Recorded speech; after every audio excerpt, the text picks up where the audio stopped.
YouTube channel क्रिएटेनमेंट में आप सभी का स्वागत है। मैं हूं विद्यानंद मिश्रा और कहानी श्रृंखला के तहत सुनाने जा रहा हूं हीर रांझा। रांझा झना दरिया के किनारे बैठा था। इस ओर आए हुए उसे महीने बीत गए थे।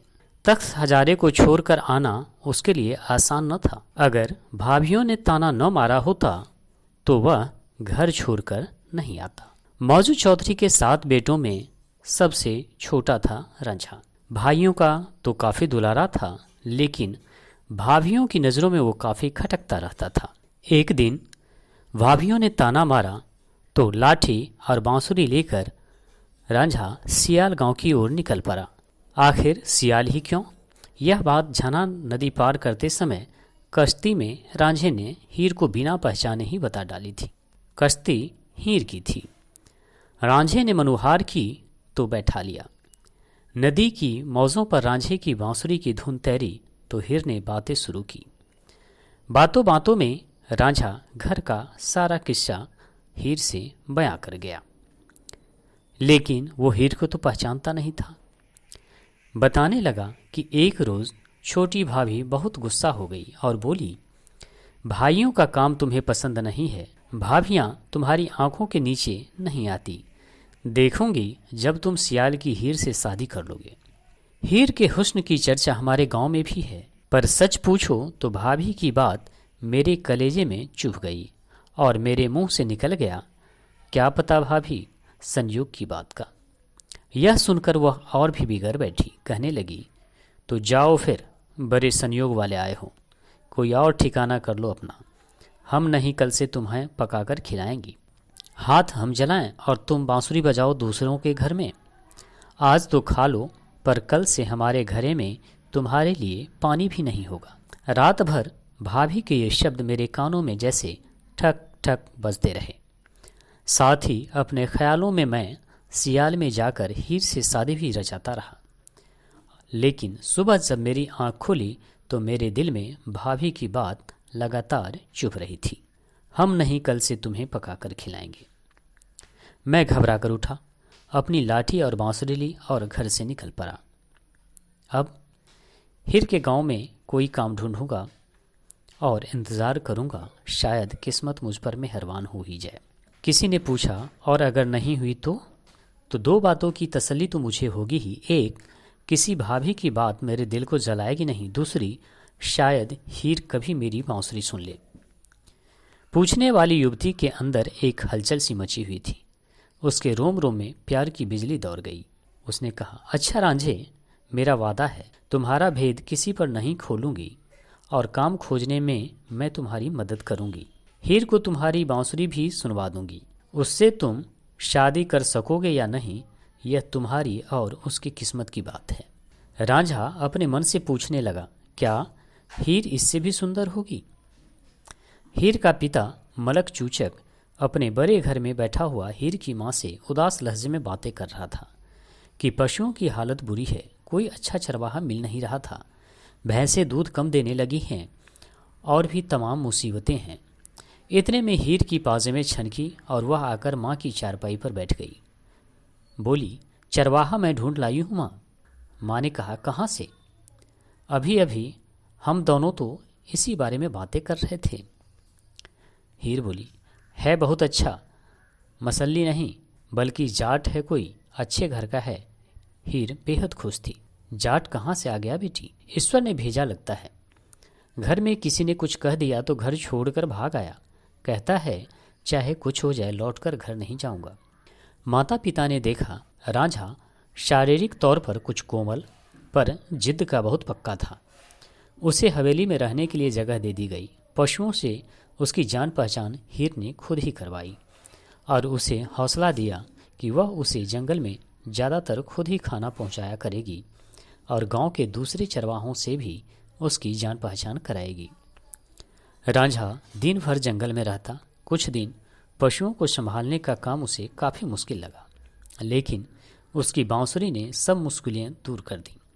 वह बांसुरी बजाता तो दूसरे चरवाहे उसके इर्द गिर्द घेरा डालकर बैठ जाते। सब चरवाहे उससे कहते कि तुम अपनी भैंसों की चिंता मत करो, उन्हें हम संभालेंगे। मजाल है जो कहीं से भी शिकायत आए तुम बस हमें बांसुरी बजाकर सुनाया करो। हीर ही उसका खाना लेकर आती, जो आमतौर पर उसने खुद ही बनाया होता। उस खाने में अनोखी शक्ति थी। रांझा तगड़ा जवान बन गया था। कभी वह सामने बैठी हीर को हंसकर कहता, अच्छा धोखा दिया तुमने मुझे। कश्ती में बातों बातों में मेरा सारा हाल चाल पूछ लिया और खुद अपने आप को छिपाए रखा। प्यार से हीर कहती, जवाब नहीं तुम्हारा रांझे, लाओ मुझे अपनी बांसुरी दो। हीर हमेशा बांसुरी मांग लेती या कभी रांझा खुद ही उसे दे देता। रांझा कहता, हीर यह बांसुरी मेरे होठों से लगी रहने के कारण मेरे होंठ ही बन गई है। ज़रा फूंक मारो तो इसके छेदों में से तुम्हारे होंठ मुझ तक पहुंच जाएंगे। प्यार में डूबकर रांझा भूल गया कि वह किसी का चरवाहा है। हीर भूल गई थी कि वह उसके मालिक की बेटी है। समय बीतता गया और करीब 2 साल बीत गए। अगर कोई हीर की शादी के बारे में उसके माता पिता के पास जिक्र करता तो माँ के दिल में यह सोचकर हौल उठता कि वह पराए घर चली जाएगी और वह कहती, मेरी हीर तो अभी बच्ची है। हीर का लंगड़ा चाचा कैदी शुरू से ही निठल्ला था और हर किसी की नुक्ताचीनी करता था। किसी झक में आकर वह फकीर बन गया था। लोगों को ताबीज़ आदि देकर और कलाम दुआ पढ़कर उसने अच्छा नाम पैदा कर लिया था। जो लोग उसके पास से गुजरते वह हमेशा कोई न कोई नुक्ताचीनी किया करते थे। वे अब उससे सलाह मशविरा लेने आते। दूसरे की खुशी कैदी को जहर लगती थी। अगर कोई खुश होता तो उसके चेहरे पर उदासी छा जाती। हर किसी के लिए यह एक समस्या बन गई थी कि अपनी खुशी को उससे छिपाकर कैसे रखे। चूचक ने गांव से बाहर उसे मकान बनवा दिया था। उस मकान के सामने ही वह जंगल था जहां रांझे की बांसुरी गूंजा करती थी। एक दिन हीर जब कैदी के मकान के पास से गुजरकर जंगल की ओर गई तो कैदी लुक छिप कर चलता हुआ उसके पीछे हो लिया। फूलों से लदे हुए एक करीर की छांव में रांझा बैठा प्रतीक्षा कर रहा था। हीर को देखते ही वह उठ खड़ा हुआ। जब हीर ने खाना उसकी ओर बढ़ाया तो रांझे ने उसकी दोनों कलाइयां पकड़ ली। रांझा बेसब्री से बोला, मैं जानना चाहता हूँ कि यह स्वर्ग मेरा अपना है या मैं किसी दूसरे के स्वर्ग को देख रहा हूँ। हीर ने उसके गले में बाहें डालकर कहा, रांझे खुदा की रूबरू मैं आज तुम्हारी हुई, तब मैं उम्र भर भैंसे चराते रह सकता हूँ। रांझे ने कहा। रांझे के इश्क बेल पर आज पहला फूल खिला था। वह बहुत अरसे से जानता था कि हीर उस पर मेहरबान थी, पर सिर्फ मेहरबान होना उसकी इश्क बेल पर बाहर नहीं ला सकता। इश्क सारा जीवन मांगता है और हीर ने इश्क की मांग पूरी कर दी। उसने ईश्वर के सामने उसकी होने का प्रण दे दिया। रांझे ने बड़े स्वाद से चूरी खाई जो हीर ने बड़े चाव से बनाई थी। आज उसकी प्यास बढ़ गई, लस्सी खत्म हो गई थी। हीर नदी से पानी लेने गई। तभी फकीर बना कैदी आ निकला। रांझे से उसने कुछ खाने के लिए मांगा। रांझे ने उसे चूरी दी तो वह चला गया। हीर पानी लेकर आई। जब फकीर को चूरी देने की बात का उसे पता चला तो वह परेशान हुई। तुम दुश्मन की चाल में आ गए। मैंने सोचा कोई फकीर है, खाकर अच्छी दुआएं देगा। अच्छी दुआ इस फकीर ने कभी किसी को नहीं दी। अब कोई आफत आई समझो। हीर उदास हो गई। रांझे ने उसकी बाहें फिर अपने गले में डाल ली। उस रात हीर की माँ बदली हुई लगी। माँ एकाएक उस पर बरस पड़ी। आखिर बताओगी भी कि मुझसे क्या गलती हो गई है? हीर ने संयम से पूछा। लानत है तुम पर, रांझे को तुम चूड़ियाँ खिलाती हो, कोई शर्म हया है तुम्हें? माँ, तुम्हारी बेटी ने कोई गुनाह नहीं किया, कोई बेशर्मी भरा काम नहीं किया है। कैदी चाचा को तो सारा गांव जानता है। उसकी बात मैंने नहीं मानी, पर यह देखो वह चूरी बेहिसाब घी और शक्कर वाली। इतना घी तो मैंने कभी तुम्हारे बाप को भी डालकर नहीं दिया। माँ का गुस्सा बढ़ गया। हाँ, चूरी मैं बेशक लेकर गई थी, पर इसमें जो इतना घी दिखाई दे रहा है वह चचा कैदी का डाला हुआ है। 2 साल हो गए हैं उसे घर में आए हुए। हमारे घर में उसने दूध की नदी बहा दी है। यह बात मुझे अच्छी नहीं लगती थी कि हम हमेशा दूध घी खाएं और वह कभी भी मुंह को न लगा सके। माँ ने हीर को देखा। मासूम प्रेम हीर की आत्मा में बैठ चुका था। कैदी ने हीर के बाप को अपनी बातों में उलझाया। कुछ बूढ़ों ने भी उसकी हाँ में हाँ मिलाई और कहा कि कोई अच्छा सा घर देखकर जल्दी ही हीर का रिश्ता कर देना चाहिए। आखिर रंगपुर के खेरों के यहाँ बात पक्की हो गई। अब हीर के दिल में बेचैनी उठने लगी। उसने सोचा कि माँ को अपने दिल की बात बताए। दिल पक्का कर हीर बोली, तुम चाहती हो कि लड़का अच्छे घर का और काफ़ी ज़मीन का मालिक हो? मैं कहती हूँ कि राजा सब बातों में पूरा है। तो कैदी सच ही कहता था? नहीं माँ, वह झूठ बोला था। पर अब बात है कि रिश्ते की। अगर राजा अच्छे घर और अच्छी जायदाद का मालिक हो तो मुझे अच्छा लगने के कारण वह बुरा क्यों बन जाए? पर है तो वह हमारा चरवाहा ही। वह चरवाहा न बनता अगर उसे आप लोग उसके भाइयों के साथ जा लेने देते। जबकि वे उसे लेने आए थे वह जा नहीं रहा था क्योंकि उसे मैं अच्छी लगती थी। उसे आप लोगों ने जाने नहीं दिया क्योंकि उसने हमारी भैंसों का दूध घी बढ़ाकर दोगुना कर दिया था। माँ सोचने लगी, यह बात सच है तुम्हारी कि हमने उसे जाने नहीं दिया था क्योंकि उससे अच्छा चरवाहा हमें और कोई मिल नहीं सकता था। तो फिर माँ हिम्मत करो, तुम्हारी बेटी की खुशी इसी में है। हीर माँ के गले लगकर रोने लगी। माँ ने दिलासा दिया कि वह उसके पिता से बात करेगी। पर उसका पिता और भाई सुनकर आग बबूले हो उठे। वे रांझे को मार डालने की बात करने लगे। माँ ने समझाया। आखिर फैसला हुआ कि हीर की शादी के बाद रांझे से निपट लिया जाएगा। खैरों के यहाँ से बारात आने वाली थी। मुजरों और आतिशबाजी की बातें हर गांव में हो रही थी, पर घर में हीर और उसकी माँ रो रही थी। कभी माँ बेटी को समझाती, कभी बेटी माँ के आगे मिन्नती करती। माँ, मुझे खैरों के यहाँ भेजने का बखेरा न करो। मैं काजी से भी कह दूंगी कि खुदा के सामने मैं अपना वादा रांझे को दे चुकी हूँ। होश की बात कर बेटी, अपने बाप की इज्जत खराब न कर। इज्जत और बेटी दोनों को ही तुम बचा सकती हो अगर थोड़ी सी हिम्मत करो तो। तुम्हारे भाई बिल्कुल नहीं मान रहे। मौका निकाल हीर रांझे के पास जा पहुंची। बोली, रांझे, मैं औरत हूँ। तुम्हें देखते रहने का अरमान अभी भी मेरे दिल में बाकी है। सो मैं मर नहीं सकती, मैं हमेशा तुम्हारी रहूंगी। रांझे ने आह भर कहा, पर वे तुम्हें मेरी रहने नहीं देंगे। फिर तुम ही बताओ क्या करूं? चाहो तो मुझे यहाँ से भगा ले चलो। सियाल वाले हमें गांव की हद भी पार नहीं करने देंगे। तो फिर हीर ने उसके गले में बाहें डालकर उसकी आंखों में झांकते हुए कहा, दिल खराब न करना, तुम्हें फिर मिलने की उम्मीद से मैं डोली में बैठ रही हूँ। हीर, वादा करो कि तुम मेरा दिल कभी नहीं तोड़ोगी। हीर ने रांझे का हाथ अपने दिल पर रख लिया। बोली, रांझे, यह अपनी बांसुरी मुझे दे दो। रांझा ने कहा, ले लो, अब इससे कौन बचाएगा। यह तुम्हारे होठ हैं रांझे, मेरी सोनी जिंदगी से बातें किया करेंगी। हीर की डोली जा रही थी। खेरे उस पर से रुपए फेंक रहे थे। लोग दौड़ दौड़ कर उन्हें उठा रहे थे। रांझा उन भैंसों को हाँकता हुआ साथ साथ जा रहा था जो चूचक ने दहेज के रूप में हीर को दी थी। रांझे के बिना वे चलती नहीं थी। अपने विचारों में खोया हुआ रांझा डोली और भैंसों के पीछे पीछे चला जा रहा था। डोली के सालू हवा में उड़ रहे थे। पीछे की ओर का सालू कुछ ज़्यादा ही उड़ रहा था। उसमें से हीर अपने रांझे को देख रही थी। जब एक मोड़ पर उसका उदास चेहरा बहुत नज़दीक से दिखाई दिया तो वह रो उठी। स्त्रियों ने सोचा कि हीर अपने माता पिता की याद में रो रही है। रंगपुर में खेरी का बेटा सैदे हीर को ब्याह लाया था। हीर की सुंदरता की खबरें दूर दूर तक फैली हुई थी, पर उसकी सास और ननद उसका उदास चेहरा देखकर चिंतित होकर सोचने लगी। देखने वालों ने पूछा, बहू को क्या हो गया है? सास ने कहा, रास्ते में सर्दी लग गई है। सैदे की मुराद पूरी नहीं हुई। कई दिन तक सेज खाली रही। हीर का इलाज होने लगा।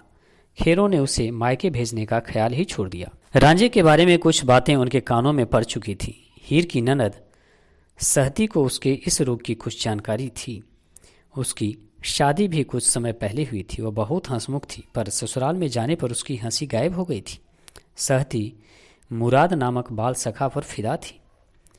सहती ने भाभी के दिल का भेद निकाल लिया। अपने मुराद की बातें करके उसने रांझे की बांसुरी देख ली। आखिर एक दूसरी की मदद के वादे हो गए। अतीत की बातें करने से हीर को बहुत सुख मिला, पर वह स्वस्थ न हो पाई। अपने अंदर उसने रांझे की अमानत संभाल कर रखी हुई थी। कोई कहता हीर को किसी की बद्दुआ लग गई है, कोई कुछ कहता और कोई कुछ। उधर रांझे की हालत भी बुरी थी। हीर थी तो सब चीज़ अच्छी लगती थी, अब हर चीज़ उसे उदास दिखाई देने लगी। जिंदगी वीरान हो गई। अपने गांव तख्त हजारे की ओर से उसका मन उचाट हो गया। नदी में डूबने को दिल नहीं चाहता था। जिंदगी रूखी और वीरान प्रतीत होने लगी। इसी बेचैनी में उसे बालनाथ जोगी के शांत चेहरे का ख्याल आया। घर से आते समय उसने रात जोगी के डेरे पर बिताई थी। वह मुसलमान था तो भी जोगी ने उसकी बहुत खातिर की थी। रांझे ने सोचा, अगर वह जोगी बन जाए तो? जोगियों को गांव गांव घर घर घूमने की आज़ादी होती है, क्या पता कभी हीर के साथ भी मुलाकात हो जाए। अगर न हुई तो भी हीर के वियोग में वह सच्चा जोगी बन जाएगा। रांझे ने सियालों की यहाँ से विदा होकर बालनाथ के चरणों में शरण ली। बालनाथ ने बहुत समझाया बुझाया कि जोगी बनना उस जैसे सुंदर जवानों का काम नहीं है, कदम कदम पर डगमगाने का खतरा रहता है। पर रांझे ने उसे विश्वास दिलाया कि वह किसी की दौलत या स्त्री की ओर आंख उठाकर भी नहीं देखेगा। हीर की याद उसे आई और उसने मन में कहा, हीर तो पराई औरत नहीं है, वह मेरी अपनी रूह है। उसने खुदा के सामने मेरे होने का वादा किया था। बालनाथ ने रांझे को फकीर का बाना धारण कराया। रांझे ने फकीरी की अलख जगाई। फकीरी वेश में भी रांझा सुंदर लग रहा था। उसकी चर्चा दूर दूर तक होने लगी। वह बहुत अच्छा जोगी समझा जाने लगा। इसका मन हमेशा अपने महबूब के साथ जुड़ा रहता था। उसकी आंखों में एक विचित्र सी रोशनी दिखाई देती थी। बालनाथ ने उसे बाहर घूमने फिरने की इजाज़त दे दी। उसका जिक्र एक गांव से दूसरे गांव में पहुंचता रहा। आखिर एक दिन लोगों ने उसका डेरा रंगपुर के निकट एक बाग में लगवा दिया। हीर ने भी उस अलबेले जोगी की बातें सुनी। उसे देखने की लालसा उसके मन में बढ़ने लगी। सहती देख आई थी। उसने आकर बताया कि वह कोई अनोखा जोगी है और उसके दर्शन करने से दिल को शांति मिलती है। कुछ और लोगों ने भी बताया कि जोगी ने बहुत से लोगों के रोग दूर कर दिए हैं। हीर की सास भी अपने बेटे की किस्मत देखकर उदास रहती थी, जो विवाहित होने पर भी कुंवारों का सा जीवन बिता रहा था। स्त्रियों ने उसे सलाह दी कि वह अपनी बहू का हाथ जोगी को जाकर दिखाए। सहती भी ने हामी भरी। ननद भाभी जोगी के डेरे पर पहुंची। जोगी के दर्शन करते ही हीर बेचैन हो गई। जगमगाता हुआ जिस्म राख से लथपथ था। सिर्फ रांझे की आंखें अजीब से नूर से भरी थी। जोगी ने हीर की कलाई हाथ में ले ली और उसकी नब्ज पर रखी उंगलियों ने एक सिहरन हीर के दिल में दौड़ा दी। यह जोग नहीं है हीर, यह वियोग है तुम्हारा। हीर ने आंखें उठाकर देखा। जोगी ने हंसकर आशीर्वाद दिया। हीर को जैसे राह मिल गई। हीर के घर में खुशी छा गई। आज हीर को भूख लगी थी। आज उसका चेहरा इतना पीला नहीं था। सैदे ने कहा कि वह पीर की दरगाह पर सिरनी चढ़ाएगा।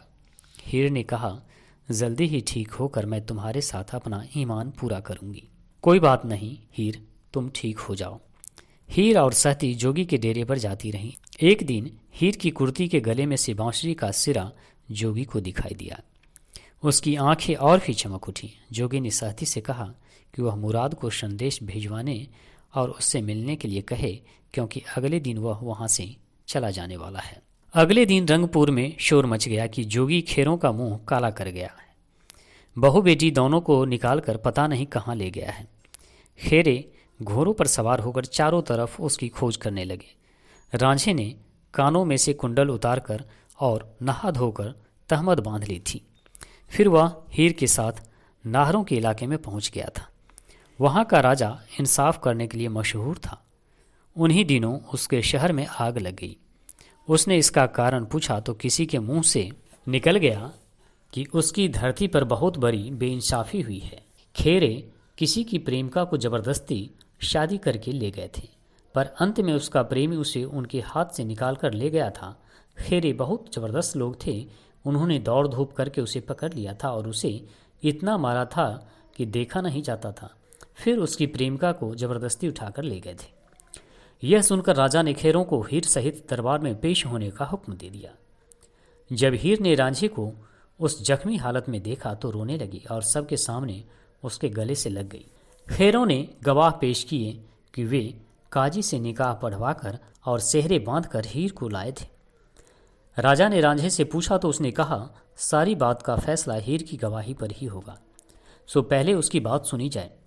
हीर ने कहा, खेरे मुझे सेहरे बांधकर लाए थे, पर मेरी शादी सैदे के साथ नहीं हुई। माता पिता के सामने मैंने काजी के सामने कह दिया था कि खुदा के रूबरू मैं रांझे से शादी कर चुकी हूँ। माता पिता ने मुझे जबरदस्ती डोली में डाला और खेरे मुझे अपने यहाँ ले आए। अगर मेरी मर्जी निकाह की बड़ी शर्त है तो रांझे के साथ मेरा निकाह हो चुका है। राजा पर हीर की दिलेरी और सुंदरता का गहरा असर हुआ और उसने हीर को रांझे के हवाले कर दिया। सलाह दी कि अपने घर पहुंचकर किसी इंसाफ पसंद काजी से निकाह की रस्म पूरी कर ले। रांझे ने हीर से कहा कि वे वहां से तख्त हजारे जाएंगे। फिर रांझे ने चाहा कि वे सियाल जाएं और अगर हीर के माता पिता मान जाएं तो वह अपने भाइयों की बारात लेकर आएं और सेहरे बांधकर हीर को अपने घर ले। ठीक है, अब मेरे माता पिता इनकार नहीं करेंगे। वे खैरों से नाराज़ हैं क्योंकि उन्होंने मुझे मायके नहीं भेजा था। अब मेरी माँ ज़रूर मान जाएगी। वे सियाल की ओर चल दिए। जब वे गांव के निकट पहुँचे तो उनकी प्रेम कहानी जैसे फिर से दोहराई जाने लगी। वही झना की लहरें, वही सियाल के जंगल, वही उसकी भूरी काली भैंसें, वही लंबे तगड़े चरवाहे, वही पनघटों पर पानी भर रही स्त्रियां। माता पिता ने हीर की मांग स्वीकार कर ली। रांझा तख्त हजारा जाने को तैयार हो गया। उसकी खुशी देखकर हीर बांसुरी ले आई और उसे होठों से लगा लिया। रांझे को गए हुए 5 दिन हो गए थे। सहेलियों ने हीर को दुल्हन के रूप में सजा दिया। माँ के चेहरे पर भी खुशी थी। पिछली बार तो उसका दिल बुझा हुआ था। आज उसने हीर की सहेलियों के साथ मिलकर उसके हाथों पर मेहंदी लगाई और कहा, अब मेरी बेटी रानी लगती है। तख्त हजारे में रांझे के भाइयों ने खुशी मनाई कि वे बारात लेकर सियाल जाएंगे। इश्क में रंगे हुए रांझे के चेहरे को देखकर भाभियों को अपनी देवरानी से ईर्ष्या होने लगी, पर अब देवर उन्हें बहुत प्यारा लगने लगा था। भाइयों ने खैरों की बारात से भी शानदार बारात लेकर जाने का फैसला किया। वे खैरों से किसी तरह भी छोटे नहीं थे। 2 दिन का रास्ता था। बारात घोड़ों पर सवार होकर रवाना हो गई। पर 5वें दिन हीर के यहाँ तैयारी के साथ साथ एक और ही तरह की घुसर फुसर होनी शुरू हुई। माँ घर के दरवाजों पर पत्तों वाली टहनियाँ बांध रही थी। कैदो कह रहा था, एक ही बेटी के लिए 2 बारातें अगर आए तो हमारा मुंह काला नहीं हो जाएगा। चूचक सिर झुकाए चुपचाप सुनता रहा। कौन नहीं कहेगा कि चरवाहे के साथ बेटी ने जिंदगी खराब की होगी। ऐसी जिद की कचहरी में पहुंच गई। कैदो जहर उगले जा रहा था, पर दरवाजे पर आई हुई बारात को कैसे रोकेंगे। चूचक ने कहा, हम जबान दे चुके हैं। कैदो ने कुछ सोचा और फिर कहा, है तो बहुत मुश्किल बात, पर अब हमें हीर की जान से हाथ धोने ही पड़ेंगे। चूचक का दिल कांप गया। तुम्हें दिल सख्त करना पड़ेगा, कैदो ने कहा। हीर को अगर वे तख्त हजारे ले गए तो हमारा मुंह दोनों दरगाहों में काला हो जाएगा। बाप ने पहले भी मुंह काला होने के डर से बेटी की खुशी कुर्बान की थी। आज फिर डर से वह बेटी को ही कुर्बान करने के लिए तैयार हो गया। उसने मान लिया, उसके बेटों ने मान लिया कि कैदो शरबत में जहर घोलकर हीर को देगा। परसों तख्त हजारे से बारात पहुंचने वाली थी।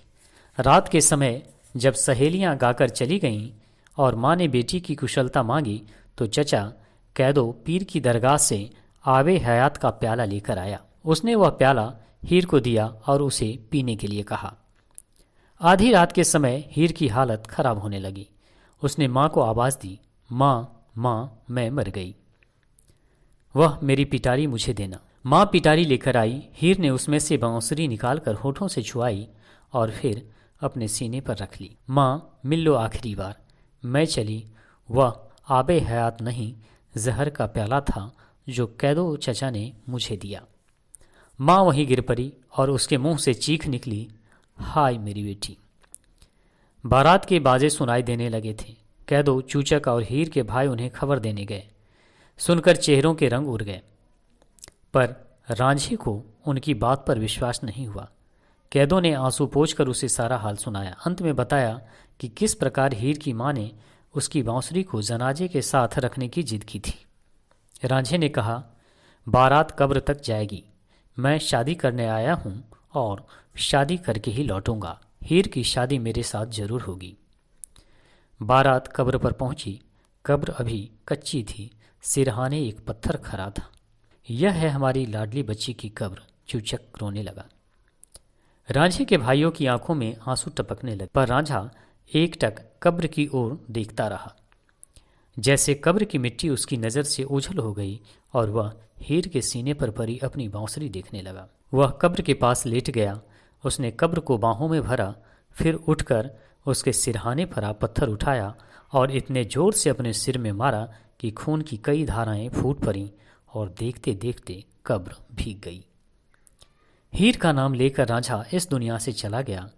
जो सुन सकते थे उन्होंने सुना कि कब्र के भीतर से हीर का विलाप फूटा और सारे माहौल पर छा गया। दोस्तों, बस इतनी सी थी हीर और रांझा की कहानी।